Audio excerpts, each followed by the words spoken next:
예, 안녕하십니까. 매버릭TV 구독자 여러분. 오늘 여러분들 기다리고 기다리시던 조현승 박사님 다시 한번 모셨습니다. 박사님 안녕하십니까? 예, 안녕하세요. 여러 방송을 또 이번 주에 촬영을 하시고 세종시로 와주셨습니다, 박사님. 예, 제가 월요일에 보통 저희가 촬영을 하는데 이번 주는 제가 좀 월요일, 화요일이 바빠서 수요일에 촬영을 하게 됐습니다. 예, 특히 이번에 김종호 교수님 채널에서 미중이 아니라 중일. 히토류하고 반도체 소재, 수출 통제 또 말씀해 주셨고, 오늘의 주제와 굉장히 밀접하게 연관이 있습니다, 박사님. 네, 그렇죠. 네, 굉장히 밀접하죠. 네. 오늘 처음으로 저희가 시도하는 북리뷰 시간, 광물 전쟁, 오늘 조현승 박사님께서 상세하게 말씀 주시겠습니다. 먼저 이거 저자에 대해서 설명을 한번 주시죠. 네. 저자가 이제 어네스트 샤이더라는 분인데, 이분이 이제 기자 출신이에요. 기자인데 주로 이제 광산이라든지 광업에 관련된 전문 기자죠. 그래서 이분은 이제 고등학교 때부터도 이미 이제 신문 쪽에 이제 학교 교내 신문 같은 거 활동도 하면서 이제 굉장히 공부를 그쪽으로 했고, 메인 대학교하고 이제 콜롬비아 저널리즘 스쿨에서 공부를 했고요. 2007년부터 AP 통신에서 경제부 기자로 입사를 해서 이제 쭉 했는데, 그동안 뭐 미국의 셰일 혁명이라든지 이런 거에 대해서도 상당히 깊게 취재를 했었고, 최근에는 뭐 여러 가지 광물, 리튬, 구리, 니켈, 이런 식의 이제 광물에 대해서 아주 집중적으로 다루는 그런 책을 내게 된 건데, 이제 이 광물 전쟁이 이분이 그동안 평생 동안 취재하면서 알아온 지식의 하나의 집대성이라고 할까요? 이런 겁니다. 예, 수백 명의 사람들을 직접 필드에서 인터뷰를 하고, 굉장히 오랜 기간 셰일 혁명도 그렇죠. 그 현장에서 2년 정도를 살면서 취재를 했다고 알려져 있습니다. 여기서 보면요, 이 책에서 보면은 광산 기업 사람들뿐만이 아니라 그 광산 개발에 반대하는 어떤 환경주의자나 아니면 그 지역 토착민들하고의 인터뷰도 굉장히 자세하게 실어놨어요. 그래서 책이 좀 두꺼운 편인데도 불구하고 아주 잘 읽히고 금방 읽을 수 있는 그런 책입니다. 예, 저희가 오늘 이 조현승 박사님 모시고 이 히토류 전쟁, 좀 보통 사람이라고 하더라도 충분한 배경 지식이 없다고 하더라도 지금 광물, 희소금속을 둘러싼 미중 간의 갈등, 그리고 내부에서 개발이 어떻게 참 이 난감한 상황으로 가고 있는가에 대해서 충분한 정보를 제공해 드릴 수 있는 시간이 되지 않을까 생각을 합니다. 저희가 처음에 이제 그림을 띄워놓은 게 뭐가 있냐면, 테슬라 모델 3하고 지금 이 리튬, 니켈, 구리, 코발트, 그리고 이제 또 여러 가지 희소금속이 섞여 있는 히토류, 이 부분을 이제 다루고 있는데, 테슬라 모델 3에 이 광물이 100몇십 킬로가 들어가는 것 같아요, 박사님. 그렇죠. 굉장히 많이 들어가고요. 일단은 그 배터리에 들어가는 그 광물을 보면요, 배터리 하나에 들어가는 거 보면은 옆에 그림에 나오는 것처럼 흑연이 무려 55kg, 니켈 42kg, 구리 17kg, 알루미늄 8kg, 그리고 코발트 8kg, 리튬 6kg. 그러니까 굉장히 많은 양이 들어갑니다. 이렇게 들어가고요. 이 정도면은 그냥 내연기관 엔진을 쓰는 게. 근데 이제 내연기관처럼 이렇게 공해를 도심에 뿌리지는 않는다는 점 때문에 근데 저희가 이따가도 살펴보겠지만, 사실 이게 많은 어린이들과 이 중금속에 중독돼서 죽어가고 있는 많은 사람들의 피 위에 서 있는 그런 이게 약간 딜레마라고. 그렇죠. 지금 이게 친환경인지 아닌지는 사실은 여기 받아 쓰는 입장에선 친환경이지만, 또 이 기본 원료를 만들어내는 과정은 그다지 친환경은 또 아니고, 그 과정에서 상당히 어려움이 있습니다. 매우 열악한 과정인데, 그래서 이제 지금 산업통상자원부라든지 저희 비철금속협회 이런 데서 히토류, 희소금속, 프레셔스 메탈, 이런 귀금속에 대한 정보는 보실 수 있고요. 우리나라도 지금 국가자원안보 컨트롤 타워가 이제 출범을 했는데, 주로 이제 중국의 수출 통제 때문에 이러한 조직들이 각국 정부에서 많이들 최근에 만들어지고 있는 것 같습니다. 특히 최근에 중국이 게르마늄, 갈륨 수출 통제로 또 한번 세계를 뒤흔들었었죠. 그렇죠.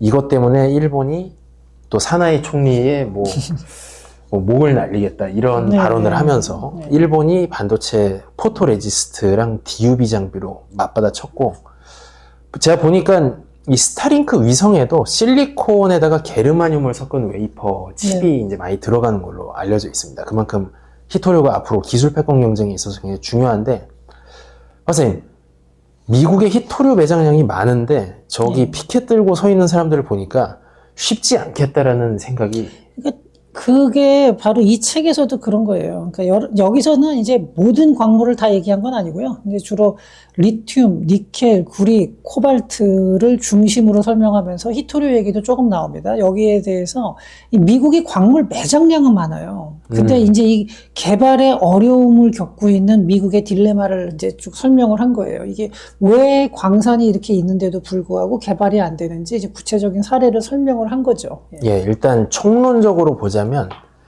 이 내무부하고 이제 산하의 토지관리국 이 프로세스가 골 때리는 것 같습니다, 박사님. 그렇죠. 네, 미국 내무부에서만 해도 이제 40개 이상의 환경 조사를 요구를 하고요.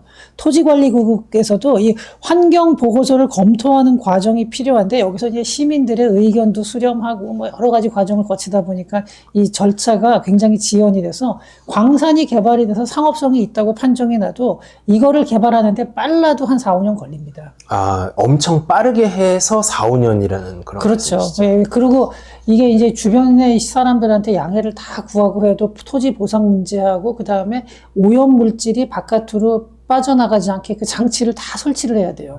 아주 골 때리는 네. 그 광경. 먼저 다 설치를 하고 그렇게 하는데도 누군가가 아 나는 그래도 이거 반대야 하면은 그 사람들을 갖다 강제 퇴거시키는 게 거의 불가능합니다. 미국에서는. 그래서 그런 과정들이 굉장히 이제 어렵고 그래서 있는 광산마저도 자꾸 문을 닫게 되는 일이 그동안 많이 있었죠. 예. 예, 지금 여기가 이제 미국의 2021년 좋은 그림이 이거밖에 없어서 옛날 자료 갖고 왔는데 미국의 광산지대는 주로 이제 서남부에 위치를 하고 있는 것 같습니다. 그렇죠. 예. 주로 캘리포니아에 익히 알려져 있는 마운틴 패스, 뭐 네바다에서 나는 리튬 이런 건데 이따가 이 지역들을 하나하나 박사님께서 짚어주실 겁니다. 근데 저희가 이제 인트로에 보면은 뭐 사실 미국이 히토류 생산이 압도적인 1위였었어요. 1980년대까지만 해도. 80년대 초반까지만 해도 그랬죠. 미국이 굉장히 앞섰는데 사실은 이제 중국이 70년대 후반부터 이 자원을 잡으려고 굉장히 노력을 했어요. 그래서 그 결실을 본 게 이제 90년대 이후가 되는데 70년대 후반부터 그 석유가 중국이 그렇게 뭐 자기네가 수출을 할 정도로 많이 나는 게 아니기 때문에 천연 자원을 잡아야 된다 그러면서 광물 대국으로 성장하겠다 이런 목표를 세웠었고 그러면서 뭐 인도네시아의 니켈 그다음에 콩고 민주공화국의 코발트 이런 광산들을 갖다가 중국이 이제 시설에 투자를 하고 거기에 지분을 매입을 하고 그다음에 그거를 정제하고 재련하는 과정까지 상당히 많이 투자를 했습니다. 예, 미국이 주로 이제 세계대전을 승리하고 나서 이제 과잉 생산 역량이 이제 점차 오늘날까지 힘이 다 빠져가지고 이제 제조업 기반이 많이 약해졌다 볼 수 있는데 이때 히토류를 미국이 잘했을 때 굉장히 유명했던 회사가 책에 보면 몰리코프라는 회사가 이제 나옵니다. 주로 캐나다 마운틴 패스에서 활동을 했었는데 맞아요. 몰리코프 조금 설명 주시겠습니까? 아니면 몰리코프 자체에 대해서 큰 설명을 할 건 없고요. 거의 이제 광산 개발을 많이 하던 회사인데 이제 80년대, 90년대 넘어가면서부터는 여기가 계속 위축이 돼요. 왜냐하면은 광산도 처음에 할 때보다는 수익성이 좀 떨어지기도 하는데 그것도 있지만 보다 더 근본적으로 그러면은 이 광업 기술을 가지고 노하우를 가지고 있는 데서 계속 새로운 광산을 개발을 해야 되는데 미국에서는 이게 개발이 안 되는 거예요. 그러니까 몰리코프 같은 회사도 그러다 보니까 자꾸 이게 위축이 될 수밖에 없는 거죠. 수익성 있는 광산 개발을 이제 하지를 못하니까요. 예, 트럼프가 얘기하는 대로 이제 조선업이 지금 망했지만 하루에 배 한 척씩 나오던 그런 때로 돌아간다고 하면은 이 마운틴 패스에서 나오는 여러 가지 그렇죠. 금속들이 상당한 그 공급을 했었고 이게 이제 중국계 지분이 좀 들어간 MP 머티리얼즈로 이제 지금 사명이 바뀐 상황이라고 볼 수가 있는 것 같습니다. 사실 그 마운틴 패스에 보면은 히토류도 많죠. 예. 그러니까 사실 그게 제대로 개발이 돼서 그전처럼 계속 채굴을 하고 있다 그러면은 지금처럼 중국한테 압도적인 우위를 내주지는 않았었겠죠. 지금 시도는 하고 있습니다만. 예. 그리고 이제 이때 또 중요했던 게 국가적으로 루즈벨트 대통령이 당시에 이제 2차 대전 그 시기라고 봐야 되겠죠. 전략 핵심 자재 비축법이라는 걸 또 만들어서 이 어떻게 보면 단가를 좀 보장해 준다거나 네. 국방 쪽으로 이제 수요를 연계해 준다거나 이런 활동들을 많이 했었습니다. 선생님, 일단 그 리튬 아메리카, 네. Thacker Pass라고 하는 곳에 대해서 조금 설명을 부탁드려도 될까요? 잠깐만요. 뭐가 어디죠? 예, 이제 요게 이제 미국에서 이제 최근에 리튬 광산을 많이 개발을 하고 있는 그런 기업인데, 여기도 이따가 그러면 설명을 예, 예. 자세하게 듣고, 지금은 이제 중국이 그냥 압도적인데, 옛날에 등소평 주석이 이런 말씀을 하셨다고 합니다. 중동에는 석유가 있다면 중국에는 희토류가 있다. 야, 이때부터 상당히 전략적으로 육성을 많이 이 덩샤오핑이 지금 같은 상황을 정확하게 다 예측을 했는지는 모르겠지만 적어도 이 어떤 광물의 중요성하고 그 다음에 다른 나라가 못 가진 거를 우리가 가지고 있어야 된다라는 이런 그 선견지명을 가지고 있었던 것만큼은 분명한 것 같습니다. 예, 예. 그래서 중국이 미국의 희토류가 문을 하나씩 닫을 동안에 굉장히 아까 말씀하신 대로 인도네시아의 니켈 투자도 했고 여기에는 에코프로도 어느 정도 지분을 가진 걸로 알고 있고요. 그 다음에 콩고의 코발트 광산도 CATL이 지분을 인수했습니다. 70년대 후반부터 시작된 건데 78년부터 89년까지 중국의 희토류 생산이 매년 40%씩 증가를 해요.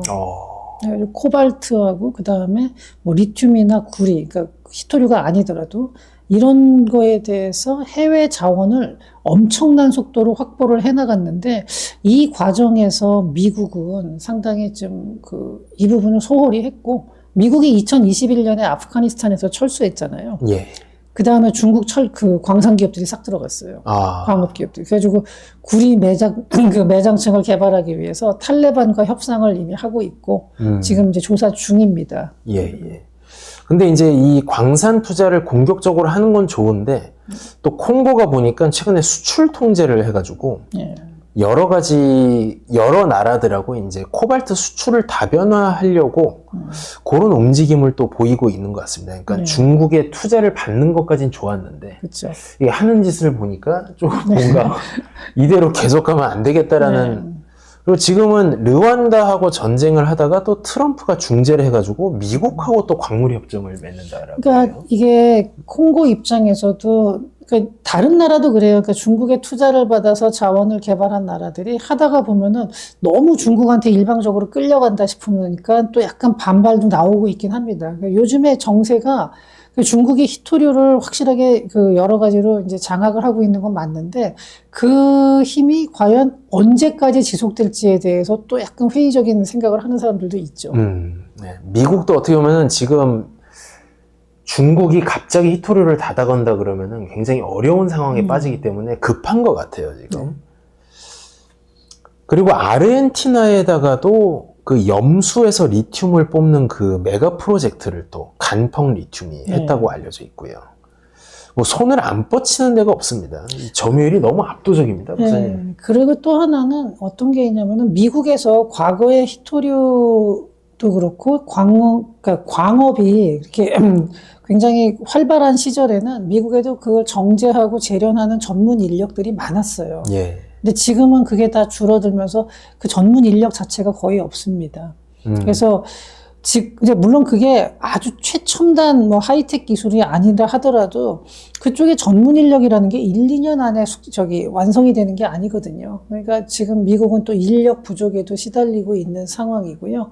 그리고 광산 개발을 하고 인력을 다시 양성을 하고 이런 과정이 필요한데 미국에서는 이제 지금 요새 보면은 이제 조금 그런 움직임이 나오고 있지만 아직까지는 중국에 비하고는 격차가 굉장히 큽니다. 예, 이거를 단시간에 따라잡는다는 건 되게 어려울 것 같습니다. 아까 마지막에 제가 이제 플래시줄 히팅이라는 이제 신기술 관련해가지고 이제 말씀을 드리겠지만 아무리 좋은 기술이 나온다고 해도 지금 이제 한 5년 안에 자립이랄까요? 위험을 낮추는 것도 좀 어려운 상황이 아닌가 이렇게 보여집니다. 그래서 아까 말씀드린 그 그린 에너지 딜레마. 네. 제가 그 월스트리트 저널에서 좀 인상 깊게 본 기사가 이제 이 전기차가 진짜 환경에 좋은 거냐. 네. 요런 기사가 좀 있었습니다. 전체 주기로 보면은 그렇게까지 친환경적이지 않다라는 그런 그렇죠. 내용이었거든요. 그러니까 이 그린 에너지 딜레마라는 거 다시 한번 이제 말씀을 드리자면은 태양광이나 풍력 이런 그러니까 태양광 패널, 풍력 터빈 이런 거를 만들려 그러면은 리튬, 코발트, 니켈 그리고 각종 히토류의 이런 핵심 광물이 필수적인데 이런 광물을 채굴하는 과정에서 환경 오염이 심각하다는 거거든요. 요새 보면은 왜 그린 에너지라는 얘기를 많이 쓰고 그래서 철강에서도 그 철강 자체가 뭐 어떤 에너지로 만들었느냐. 그러니까 이게 뭐 기존의 화력 발전에서 나오는 에너지로 만들었느냐, 원자력에서 만들었느냐, 아니면은 재생 에너지로 만들었느냐를 가지고서 뭐 그린 철강이냐, 뭐 레드 철강이냐 이런 식으로 얘기를 한다 그러는데 과연 그럼 그린 에너지로 만든 철강이라는 게 정말로 친환경적인 건지 생각해 보면은 그것도 장담하기는 어렵거든요. 사실. 예, 이게 또 그렇게 친환경이라고 주장하다가 꼭 이런 그 사고가 하나씩 터집니다. 이제 2015년에 브라질 마리아나 댐 참사라고 이거를 제가 책 보니까 그 히토류를 원래 1톤 캐면은 네. 암석을 1톤 캐면은 히토류가 몇 킬로 안 나오는데 그렇죠. 그 나머지를 어디다가 대충 쌓아놓고 있다가 네. 막 이게 무너져갖고 마을 전체가 몰살해버리는 네. 그러한 상황이 좀 벌어졌고 그 다음에 잠비아에서 지금 또 구리광산이 무너져가지고 중국 자회사를 상대로 주민들이 110조 원에 달하는 소송을 이제 걸었다라는 뉴스도 나와 있고요. 이게 후처리가 굉장히 어려운 산업이 아닌가 생각이 됩니다. 그렇죠. 예, 그래서 저런 문제 때문에 사실은 히토류 개발이라는 게 그렇게 아주 첨단 기술이 아님에도 불구하고 중국이 독점을 하다시피 할 수 있었던 가장 큰 이유가 선진국에서 손을 띈 거예요. 저게 너무나 환경 파괴가 심하고 위험하기 때문에 손을 띈 거고. 근데 그걸 통해서 만들어낸 태양광 패널하고 풍력 터빈을 가지고 만드는 에너지가 정말로 친환경인지 아닌지는 다시 한번 생각해 볼 그 여지가 있죠. 예, 그래서 뭐 레오나르도 디카프리오 주연의 뭐 어떤 다이아몬드 광산의 그 현실을 다룬 블러드 다이아몬드라는 영화가 있듯이 참 재밌게 봤죠, 저도. 이 코발트 콩고 광산에서 이 아이들이 주워나가는 그 현실에 대해서 이 코발트 레드라는 책이 있으니까 뭐 관심 있으신 분들께서 한번 보시면 좋을 것 같습니다. 이제 본격적으로 미국의 그 주요 광산지대에서 벌어지고 있는 막장의 드라마를 한 지역씩 한번 톱어보시죠. 네. 네. 먼저 네바다의 아이오니어 리튬 광산, 리얼라이트 리치라고 불리는 지역입니다. 광산 자체를 그러니까 리오라이트 리치 광산이라고 하는데 여기에는 이제 리튬하고 구리가 굉장히 많습니다. 근데 이 리튬이야 뭐 여러분들도 잘 아시겠지만 리튬 전지라는 거 배터리에 많이 들어가고요. 구리는 정말로 우리가 현대 생활에서 전기라든지 모든 면에서 구리가 들어가는데 전기를 이렇게 전송을 하는 것뿐만이 아니라 송전을 하는 것뿐만이 아니라 배터리 안에도 아까 보면 구리가 상당히 많이 들어가잖아요. 그리고 친환경이라고 하지만 뭐 태양광 패널부터 풍력 터빈까지도 구리가 사용되지 않는 데가 없습니다. 그래서 구리는 결국은 이제 친환경 에너지를 만들어내고 우리가 뭐 지금 AI를 쓰거나 뭘 하거나 하려고 그러면 구리의 양이 앞으로 엄청나게 많이 필요합니다. 그래서 구리를 개발을 해야 되는데 제가 얘기를 들어보니까 책에서 그 보잉 항공기 한 대에 들어가는 구리 전선이 지금 뭐 100km가 넘는다라는 내용을 봤어요. 그리고 지금 저희 해저 케이블이라든지 지금 온 디바이스 AI, 뭐 피지컬 AI 얘기들이 많은데 이 구리 전선을 감당을 하려면 이거 뭐든지 처리를 하고 일단 캐야 된다라는 생각이 들기도 합니다. 그러니까 아무리 재활용을 한다 그래도 저건 새로운 생산량이 굉장히 많이 필요합니다. 근데 이게 문제가 뭐냐면요. 그 아이오니아사가 지금 네바다주에서 리튬하고 구리 광산을 개발을 하는데 여기 에코프로도 이제 우리나라에 그 에코프로도 지분 참여를 하고 있죠. 이 회사에서 환경단체들이 상당히 반발을 하는데 그 이유가 뭐냐면은 그 지역에 TM 메밀이라는 게 있어요. 바로 이겁니다. 네, TM 메밀. 이걸로 국수를 해 먹는 건가요? 아니요, 이거 못 먹어요. 아, 그렇습니까? 예, 이거 못 먹는 거. 우리가 일반적으로 먹는 그 메밀꽃 필 무렵에 그 메밀하고 다른 거예요. 아, 근데 제가 메밀 종류라고 하더라고요. 저도 메밀국수 굉장히 좋아하죠. 아. 하지만 이 TM 메밀이 요거를 이제 다른 지역에 넣고 딱 요 지역에서만 자란대요. 그 리튬 많은 그 위에만. 예. 리튬을 먹고 자라는 건 아닌데, 저가 그렇게 됐는데, 그래서 이제 이 아이오니 여사가 요거를 따로 띄어서 식물원 같은 형태로 만들어서 보존을 해주겠다고 했음에도 불구하고, 요 이제 식물학자 몇몇이서 그렇지가 않고 야생에서 자라는 지역을 파괴하면 안 된다. 그래가지고 이 광산 개발을 굉장히 반대를 하고 있고요. 이 멸종 위기종을 살려야 된다. 아무리 무슨 뭐 에너지가 중요하다 하더라도 이러한 희귀식물의 이게 멸종을 가져와서는 안 된다. 아, 멸종이 아니라 옮겨주겠다 그랬더니 그것도 안 된대요. 아, 예, 제가 이 얘기를 들으니까, 네. 저희가 세종시에서 직장 생활을 하고 있지 않습니까? 예. 근데 저희 그 세종시에 보면은, 그 논으로 가만히 냅두고 있는 도심지에 땅이 큰 게 하나 있습니다. 거기서 이제 황금개구리라는 게 이제 나와서, 그렇죠. 거기를 개발을 못하고, 네. 지금 거의 한 10몇 년째 빈 땅으로 남겨져 맞아. 있는 그게 생각이 황금개구리. 납니다. 예. 근데 황금개구리가 진짜로 황금알을 낳는 것도 아니잖아요. 예. 저희도 황금개구리를 그냥 다른 데서 잘 키우면 될 것 같은데. 그쵸. 예. 그것, 사람이 먼저다. 저 이런 생각을 좀 갖게 됩니다. 개구리가 예. 먼저죠. 아, 그렇습니다. 네. 예. 사람이 먼저도 이런 식의 그런 생각을 하면 안 되죠. 예. 모든 생명은 다 똑같다. 예. 그래서 이 TM 메밀이 이름이 TM이라고 붙인 거는 요 식물학자가 네. 발견을 했는데 그 사람 이름 때문에 TM 메밀이라고 돼 있는 겁니다.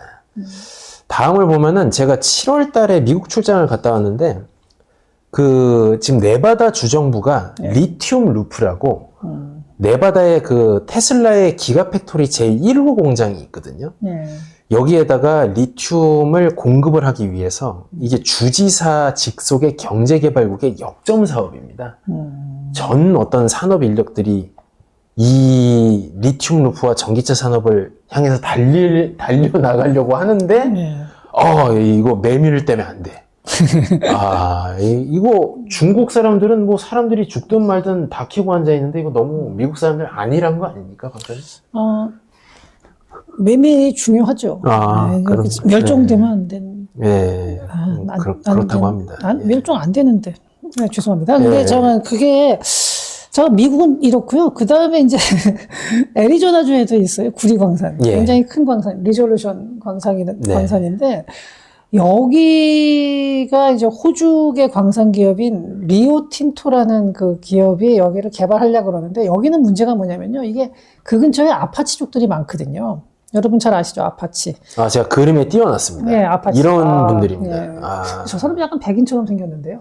뭔가 선텐을 많이 한 것 같습니다. 저건 그런데 이 아파치족의 성지인 오크 플랫 일대에 이게 광산이 있어요. 그래서 원주민 단체가 강하게 반발을 하고 있습니다. 여기 지도를 보시면 애리조나 아시는 분들은 여기 피닉스가 여기고요. 피닉스에서 동쪽으로, 그 다음에 투싼에서 북쪽으로 올라오는 바로 이곳입니다. 그래서 국익도 중요하지만 국익하고 이 원주민의 권리 보장이라는 가치가 충돌을 하고 있는 상황이죠. 근데 왜 꼭 광산이 이런 데 있는 겁니까, 박사님? 어디를 뒤져도 저게 그러니까 그런 게 아예 없는 데는 없어요, 사실은. 어디를 가든지. 아까 TM 메밀 같은 게 없는 장소에 가잖아요. 그럼 다른 종류가 뭐가 있을 거예요. TS 메밀이 있을 수도 있는 거고, 그건 모르는 거죠. 그러니까 어디를 가든지 저게 전혀 아무것도 걸리지 않는 데는 사실 찾기가 어렵고, 어딘가 가다 보면 나오는데. 근데 아까 그 아리조나 얘기를 계속 하자 그러면은요. 아리조나 내에 22개 부족 가운데 21개 부족이 개발에 반대를 하고 있고, 이 원주민 총연합에서 이제 공동 성명을 발표하면서 개발을 중단해달라고 요구를 했죠. 근데 이 사람뿐만이 아니라 이들에게 동조하는 또 시민단체가 있고요. 그게 아리조나 쪽에서는 어느 정도 힘을 쓰고 그 사람들이 그 아리조나 주지사나 상원의원 선거에서 캐스팅 보트를 줄 수가 있는 거예요. 그러다 보니까 그 사람들의 영향력을 무시할 수가 없는 거죠, 미국에서도. 근데 그렇게 소수가 이거 걸고 넘어지기 시작하면은, 아, 이건 뭐 미국에서 히토류 자급이니 뭐니 이거 다 물 건너가는 거 아닙니까? 네. 근데 지금 이 리졸루션 광산이 개발이 되면은 미국 구리 자급률이 단숨에 70%까지 상승할 수 있다고 하는데도 불구하고 또 이런 또 다양한 가치 때문에 이제 지금 광산 개발이 지연되고 있는 상황입니다. 예, 제가 이거 내용을 또 들으니까 어떤 생각이 나냐면 저희가 지금 반도체 오늘 육성 전략이 이제 신행정부에서 나왔는데 이 전력 인프라를 까는 데 있어가지고 혹은 용수를 길어오는 데 있어서 지방자치단체에서 들어 누워버리면 네. 막 이거 사실 뾰족한 방법이 없습니다. 그쵸. 예. 이거 뭐 죽고 사느냐 마느냐 뭐 제1의 전략산업이다 뭐 이렇게 막 말은 다 해놓고 사실 뭐 송전망이나 뭐 물을 좀 끌어올라 그러면은 이게 남들은 공장 2년 만에 다 짓고 올라가고 앉아 있는데 우리는 지금 용인 복덕방만 북적거리는 지 벌써 갑자기 그런 좀 아쉬운 생각이 사실 좀 우리나라도 예. 예전에 그 도롱뇽 소송이라고 기억하시죠? 북한산. 예, 그런 일이 있었죠. 그것 때문에 거의 뭐 한 1조 원 이상의 비용이 낭비되고 그때 그걸 주도했던 그 스님이 있어요. 비문인데 그분께서는 나중에 환경평가 해봤더니 터널 뚫는 게 오히려 더 친환경적이다 그래서 원한 대로 갔거든요. 네. 그래서 그동안 근데 뭐 공청회하고 어쩌고 시간 지연되고 한 비용이 한 1조 원이 넘었다 그러는데 거기에 대해서 기자가 가서 인터뷰했더니 자기는 그래도 환경에 대한 경각심을 일으킨 거에 대해서 만족한대요. 네, 잘 본인은 예. 만족하나 봅니다. 네네네. 좋은 만족이라고 생각이 되고요. 그 다음에는 저희가 이제 미네소타 지역에 혹시 애리조나에 대해서 더 설명하실게요? 아니, 됐습니다. 예, 미네소타에서도 지금 논란이 좀 있는 것 같습니다. 트윈 메탈스. 예. 미네소타는 다 트윈이죠. 그러니까 트윈 시티잖아요. 그 도시가. 네. 그리고 트윈이라는 게 그 야구팀도 트윈스고. 근데 이 트윈 메탈스는 이게 북부 미네소타주예요. 그러니까 굉장히 그 추운 지역이죠. 여기에서 광산 개발 사업인데 여기는 이제 구리, 니켈, 그다음에 플래티넘, 백금 뭐 이런 것들이 많이 있어요. 그래가지고 여기서 이제 나오는데 여기서는 이제 문제가 뭐냐면은 광미라 그래요. 그러니까 이게 뭐 그 캐내고 난 다음에 남은 찌꺼기들 있죠. 그러니까 네. 광산 폐기물들을 광미라고 부르는데, 근데 이거 처리 방식을 두고서 이제 개발을 업자 쪽에서는 이거를 뭐 드라이 스택 방식으로 채택하면 이걸 사용을 하면은 그러니까 드라이 스택이에요. 이렇게 말려서 쌓는다는 건데 이렇게 하면은 환경 위험을 최소화할 수 있다라고 하고 있는데도 불구하고 이게 트윈 메탈스라는 데거든요. 근데 여기서는 이걸 하겠다고 했는데도 불구하고 환경단체가 이 광산이 강의 상류에 있다는 거예요. 그래서 아무리 뭐 그렇게 한다 그래도 못 믿겠다. 그리고 이 지역이 천연 야생지고 뭐 생태계가 좋고 여기가 관광하고 레크리에이션으로 가치가 높은 곳이래요. 여기 이 화면에 띄워놓은 걸 보면은 여기가 이제 미네소타주가 랜드 오브 10,000 레이크스라고 그 물이 굉장히 아름다운 약간 다도해 해상국립공원 그쵸. 같은 예, 그런 예. 곳인데 그 중에서 굉장히 일부 지역이라고 저는 생각이 됩니다만은 예. 또 레크리에이션을 못 잃겠다라는 분들하고 이제 연어 먹고 싶다 나 연어 못 잃어 이제 이런 분들이 자꾸 나오는 것 같아요. 예, 근데 연어도 있었죠. 연어든 근데 사실은 알라스카 뭐 아이다호 이렇게 다 있는데 여기서는 연어도 연어고 근데 그거보다는 여기가 관광하고 레크리에이션 그리고 캠핑 이런 걸로 여름에 굉장히 이제 그렇죠. 하기 좋은 미드웨스트가 곳이다. 예. 그렇기 때문에 이러한 곳을 더럽히면 안 된다. 그리고 트윈 메탈스가 이제 2019년 12월에 정식으로 광산 계획서를 연방 당국에 제출을 했죠. 근데 2022년에 결국 연방 정부에서 이 광물 채굴권을 취소하는 걸로 결정이 났고 현재 그래도 다시 이제 항소를 한 상태인데 트윈 메탈스에서 아직까지는 이제 좀 실질적으로 중단이 된 상황입니다. 비슷하게 이제 연어 때문에 또 이쪽에서 알래스카에서 말씀하신 것처럼 페블마인이라는 것도 지금 좌초 위기에 지금 처해 있는 것 그렇죠. 같고 이것도 특이하게 트럼프 아들이 그렇게 주장을 해가지고 이거 개발을 못하게 했다 그럽니다. 좀 의외죠. 네, 트럼프 굉장히 대통령은 전혀 안 그럴 것 같은데 트럼프 대통령도 그 당시에 이게 여러 가지 아마 그 지역의 그 정치권하고의 문제가 있었던 것 같아요. 그래가지고 그쪽 손을 들어주게 됐고요. 여기는, 그리고 여기가 이제 네. 여러 나라들한테 돈을 뜯어가지고 이제 석유 개발을 한다고 이렇게 난리를 쳐서 뭔가 대대적으로 개발할 줄 알았더니 네. 이 광산 하나를 못 파게 해가지고 이거 그렇죠. 예. 그래가지고 그때 들어간 돈들은 완전히 지금 사장돼 있는 상태입니다. 참 안타깝습니다. 네. 다음으로는 저희가 이제 아이다호 스티브 나이트 프로젝트를 한번 알아보도록 하겠습니다. 여기는 감자의 고장이죠. 그렇죠. 예, 그리고 마이크론 본사가 있는 곳이고 상당히 의외죠. 네. 여기는 안티몬이라고 하는 광물입니다. 예. 안티몬, 우리 이제 인터넷 찾아보면 안티몬으로도 나오고 안티모니로도 나와요. 그런데 이게 이제, 그 광산 이름이 여기 페퍼투어라고 하죠. 페퍼투어 광산인데, 네. 여기에 이제 회사가 스티브 나이트 프로젝트를 이제 만들어서 했는데, 미국 이게 뭐냐면 안티몬이 어떤 광산이냐면요. 그러니까 어떤 광물이냐면은 반도체나 배터리의 원료로 사용되고 태양광 패널, 그리고 난연제 이런 데에 들어가는 아주 필수적인 핵심 광물 중에 하나입니다.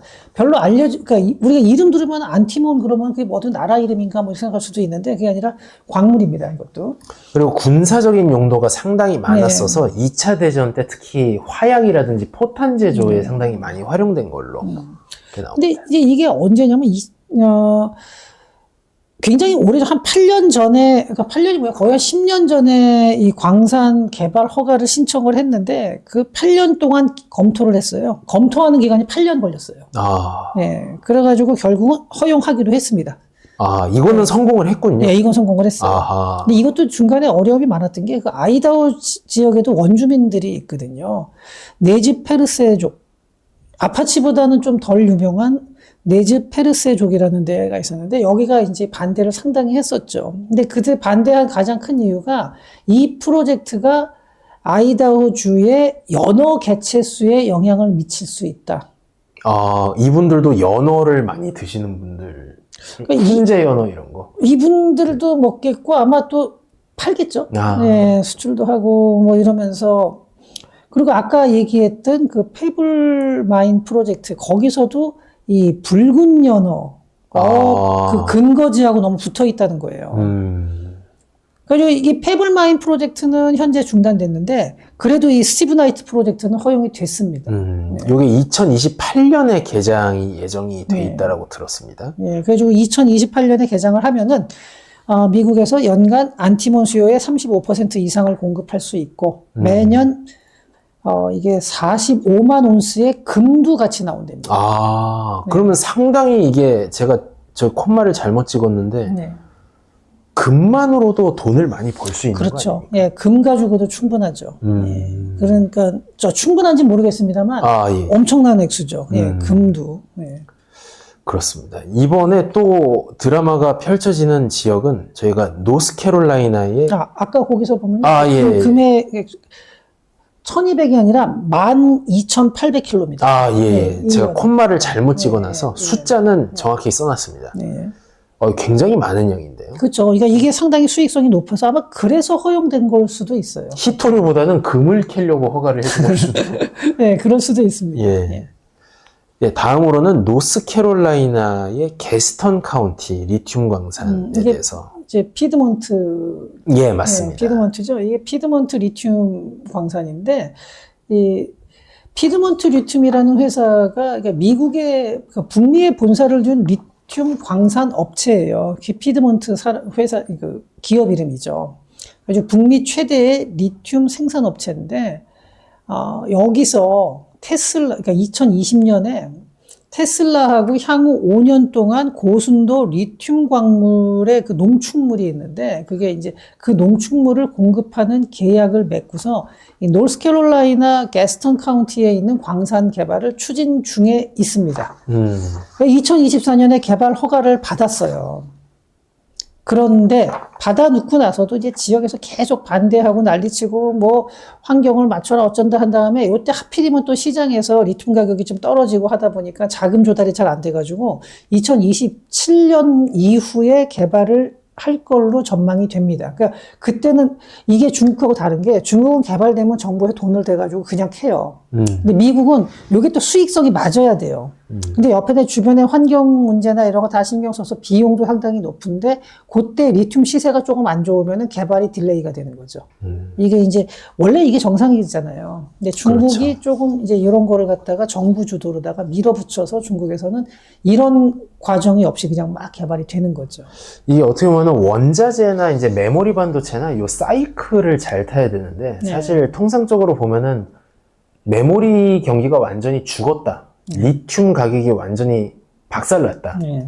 사실은 이럴 때 투자를 해야 다음 상승 사이클에 떼돈을 버는 건데 그렇죠. 네. 보통 회의를 하다 보면 이거 박살나는 상황에서 왜 투자를 하는 거냐 이런 못난 소리를 하는 사람들이 이제 많이 나옵니다. 그렇죠. 그런 사람들이 꼭 보면은 주식 가격이 올라갔을 때 상투에서 잡은 다음에 쭉 떨어졌을 때 팔고 뭐 이런 식으로 손해보는 사람들이 그런 사람들이죠. 예, 예.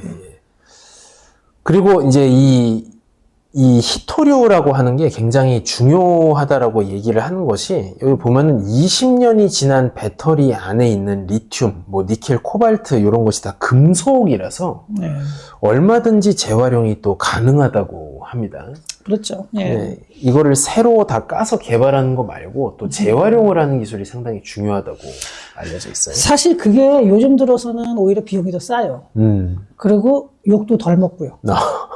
근데 물론 이제 그 도시광산이란 말 쓰잖아요. 그래가지고 이제 폐전자 제품에서 사실 금도 캐요. 그러니까 우리 쓰는 PC에서도 소량이긴 하지만 금이 다 있죠. 네. 네, 금도 있고 그 다음에 여러 가지 히토류가 있는데 이 광물이라는 거는 일회용이 아니거든요. 거의 대부분의 경우 다시 재활용이 가능합니다.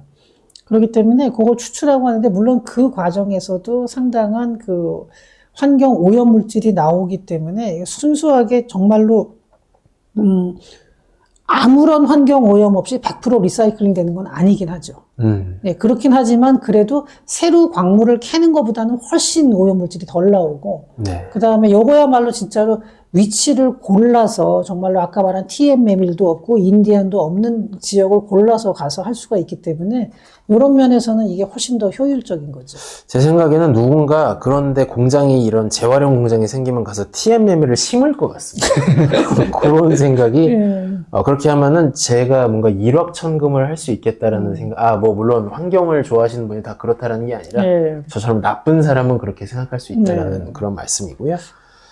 요거는 제가 설명을 조금 드려보겠습니다. 요게 이제 지금 특허가 나온 지 한 3년에서 5년 정도 된 걸로 알고 있는데 플래시 줄 히팅이라는 기술이 있습니다. 이 원리가 되게 간단한데 여기 보시면은 여기 그 두 개의 전극 사이에 관을 이렇게 엄청나게 높은 전력으로 한번 딱 전압을 주는 건데 이렇게 고압으로 했을 경우에 그 온도에 따라서 그 어떤 광물 원석이라든지 전자 폐기물 안에 있는 금속을 차례차례 큰 오염 부담 없이 추출해낼 수 있는 기술이라고 합니다. 그래서 요거를 라이스 대학교, 요게 이제 텍사스에 있는 쌀 대학교죠. 쌀 대학교. 라이스 대학교가 굉장히 명문 대학이에요. 예. 텍사스에서 아주 좋은 학교인데 우리나라에 이렇게 많이 알려져 있지는 않죠. 예, 제가 여기다가도 이제 그림을 넣어놨습니다만 요 그 염소 계통의 처리를 하고 이렇게 짧게 아주 엄청난 그 전압으로 딱 가열을 하면은 그 금속이 딱 이제 분리해서 빼낼 수가 있다고 합니다. 이 기술이 이제 그래핀 생산에도 지금 활용이 되고 있고요. 제임스 토어 박사라는 분이 참 그 이름이 투어 라이스 예. 참 투어 쌀을 투어한다라는 정말 예. 이름이 참 재밌네요. 예, 이분이 유기화학 교수를 36년을 하시고 최근에 이제 그 플래시 메탈 USA 이제 원래 투자를 받은 회사는 호주의 메탈리엄이라는 회사에서 돈을 받아가지고 지금 이 플래시 줄 히팅이라는 회사를 만들고 있는데 이게 왜 가능성이 있냐면 아까 말씀하신 것처럼 제 히토류 원광을 1톤을 캐면 히토류는 몇 킬로가 안 나오는데 저 블랙 매스라 그럽니다. 요거 그 전자제품 폐기물을 다 모으면 곱게 갈면 이제 검은색 가루가 나온다 그래서 블랙 매스인데 이거는 이미 원석에서 히토류를 캔 걸 가지고 만든 제품들이라서 그 히토류의 함량이 원석 대비 최소 100배 정도가 된다는 겁니다. 그래서 이 가루를 가지고 여기 보는 것처럼 전기로 띠디딕 해가지고 이게 전기를 계속 주는 게 아니라 네. 잠깐씩만 주는 거라서 전력 소모도 굉장히 낮다고 합니다. 네. 그래서 이 기술로 지금 서반구에서 히토류 작업을 시도를 하고 있는 상황이다. 이렇게 볼 수 있고요. 저희가 아까 그 일본하고 중국 얘기도 했습니다만은 이게 사실 석유나 자연자원이 많은 나라들이 자원의 저주라고 하죠. 네. 그러니까 그걸 가지고 어떤 나라들에 대해서 경제적 강압을 하는 거는 사실상 그렇게 시효가 길진 않고 네. 결국에는 과학기술, 네. 어떤 시장 경제에 따른 어떤 고도의 과학기술 이런 소재, 이런 기술에 따라서 사실은 우열이 더 갈린다. 사실 제가 저런 얘기도 들었어요. 한번 그 전기차 그 배터리를 만드는 업체에서 들은 얘기인데 흑연이 많이 들어가는데 그 인조 흑연이 있다는 얘기를 제가 들었거든요. 그래서 인조 흑연을 쓰면 어떠냐 그러니까 쓸 수 있대요. 근데 조금 더 비싸고 배터리에 그 차에 집어넣었을 때 소음이 조금 더 심하다 그러더라고요. 근데 아예 못할 정도는 아니라는 거예요. 그래서 만약에 중국에서 저런 식으로 히토류를 계속 자원 무기화를 한다 그러면은 비용을 정부에서 보조를 하더라도 그거를 가지고서 이제 그 인조 흑연에 지금도 계속 연구를 하고 있으니까 투자를 하다 보면은 상용화가 약간 더 비싸더라도 전략적인 차원에서 대체를 할 수도 있다, 인조 흑연으로. 그럴 가능성이 지금 당장은 아니죠. 물론 시간이 좀 걸리는데, 그런 식으로 공급망을 갖다가 이제 그 위협을 조금 벗어나려는 시도는 충분히 해볼 만하다, 이런 얘기를 들었거든요. 예. 그리고 지금 박사님 말씀하신 것처럼 이 플래시줄 히팅 이 기술에 대해서 트럼프 행정부가 주요 광물 추출하는 거에 대해서 최소 보장 가격제를 도입을 한 상황이라고 합니다.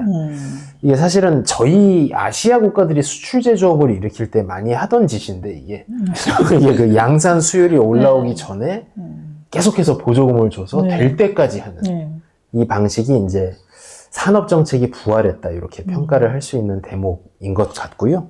사실 아까 저 플래시 줄 히팅 지금 저도 이번에 처음 들어보는 건데. 얘기를 들으니까 그래요. 그 어네스트 샤이더가 이제 아까 이 저자, 이 광물 전쟁의 저자가 우리나라 언론하고도 인터뷰를 한 내용이 있어요. 근데 거기서 뭐라 그랬냐면은 광물은 석유처럼 불에 타서 사라지는 자원이 아니다. 20년 된 배터리 안에 있는 리튬도 여전히 에너지를 저장할 수 있다. 니켈, 코발트, 히토류 등도 마찬가지로 재사용이 가능하다 그랬거든요.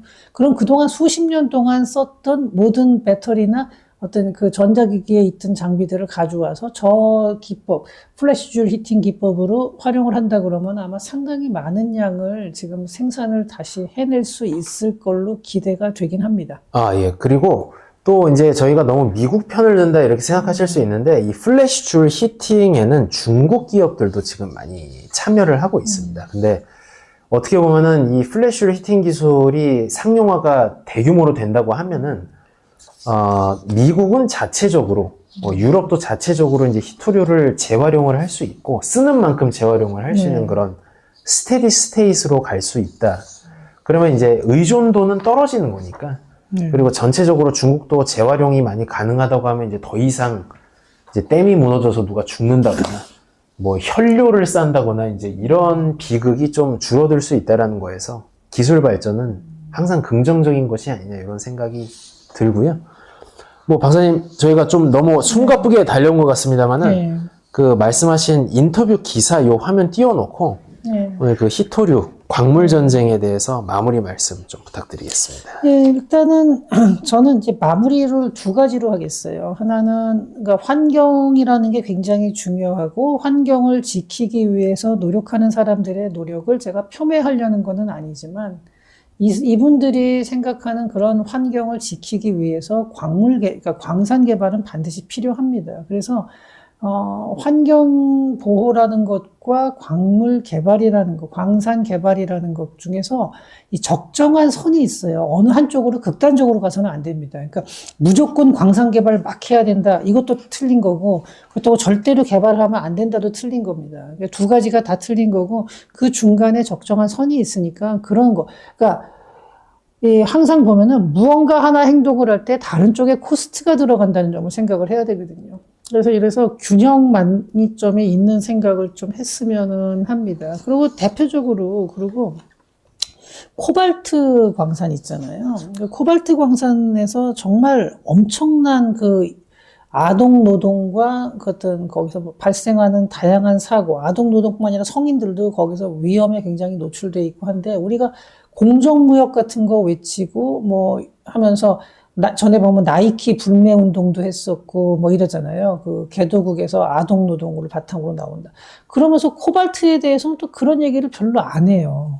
생산하는 거에 대해서. 그러니까 이런 부분은 선택적인 분노는 그거는 정말 잘못된 거라고 생각을 합니다. 그리고 또 하나는 요거는 근데 그게 중요하지 않다라는 게 아니라 어쨌든 이런 식으로 좀 종합적으로 봐야 된다는 거고요. 또 하나는 이 어네스트 샤이더가 조선일보하고 2025년 5월달 얼마 안 됐어요. 이때 인터뷰를 한 게 있는데, 여기서 제가 다른 것보다 이 광물 전쟁에서 한국이 취해야 될 전략에 대해서 물어봤는데, 이분은 뭐라고 답을 했냐면은, 한국은 이미 세계 공급망 안에 들어와 있고 세계 최고 수준의 전기차 배터리용 양극재를 만드는 나라다. 그렇기 때문에 광물 채공이나 가공에 있어서도 외국 정부나 기업하고 협력을 지금보다 훨씬 더 강화해야 된다는 거예요. 그러니까 글로벌 공급망한테 적극적으로 참여해야 된다. 지금도 에코프로 같은 기업들이 해외 광산에다가 투자도 하고 프로젝트에 지분 참여도 하고 이렇긴 하는데, 그 정도 차원을 넘어서서 정부 차원에서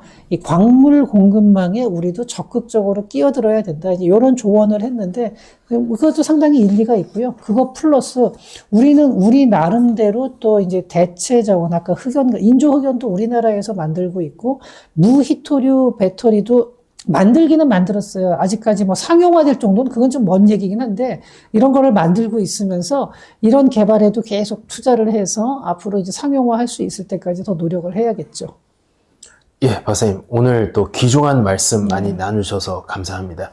사실 저희가 광물 투자 공사 이런 것도 좀 시도를 하다가 지금 좀 잘 안 되고 있는 것 같은데, 앞으로 이 히토류가 하도 중요하다고 하니, 우리 또 반도체를 만드는 나라 입장에서 특히 자동차에도 많이 들어가는데, 그렇죠.